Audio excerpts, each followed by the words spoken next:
रायपूर शिवारात एलसीबीची धाडसी कारवाई. टेकडीआड लपवलेला विदेशी दारूसाठा जप्त. 4 वाहने ताब्यात. रायपूर गावाच्या शिवारात टेकडीच्या आडोशाला मोठ्या प्रमाणात विदेशी दारू व बियर साठवून ठेवण्यात आल्याचा धक्कादायक प्रकार नंदुरबार स्थानिक गुन्हे शाखेच्या एलसीबीच्या कारवाईत उघडकीस आला आहे. गुजरात राज्यात विक्री करण्याच्या उद्देशाने हा साठा लपवून ठेवण्यात आला होता, अशी माहिती प्राथमिक तपासातून समोर आली आहे. मिळालेल्या गुप्त माहितीनुसार एलसीबीच्या पथकाने रायपूर परिसरात नियोजनबद्ध सापळा रचत छापा टाकला. टेकडीच्या आडोशाला अत्यंत चलाखीने लपवून ठेवलेला विदेशी मद्यसाठा शोधून काढण्यात पोलिसांना यश आले. या साठ्यात दमन राज्यात विक्रीसाठी असलेली विविध नामांकित ब्रँडची दारू व बियरचा समावेश असल्याचे तपासात स्पष्ट झाले.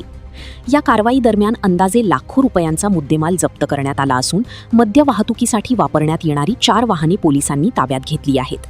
या प्रकरणातील संबंधित आरोपींचा शोध सुरू असून यामागील मोठ्या मद्य तस्करी रॅकेटचा उलगडा होण्याची शक्यता पोलिसांकडून व्यक्त करण्यात येत आहे. नंदुरबार एलसीबीच्या या धाडसी कारवाईमुळे अवैध मद्य तस्करीच्या साखळीला मोठा धक्का बसला असून परिसरात पोलिसांच्या कार्यक्षमतेचे सर्वत्र कौतुक होत आहे. पुढील तपास संबंधित पोलीस यंत्रणेकडून सुरू आहे. ही कार्यवाही PI Hemant Patil, PSI Mukesh Pawar, PSI Gunjal, head constable Mukesh Tawde, head constable Vishal Nagari, head constable Manoj Naik, head constable Ajit Gavit, head constable Jitendra Tamboli, head constable Bapu Bagul, head constable Jitendra Torvane, head constable Nitin Gangurde, head constable Sachin Vasave या अधिकारी व कर्मचाऱ्यांनी ही यशस्वी कारवाई पार पाडली. दारूची किंमत 23,78,460 रुपये तर 4 वाहनाची किंमत 69 लाख रुपये, एकूण 92,78,460 रुपयाचा मुद्देमाल पकडला आहे.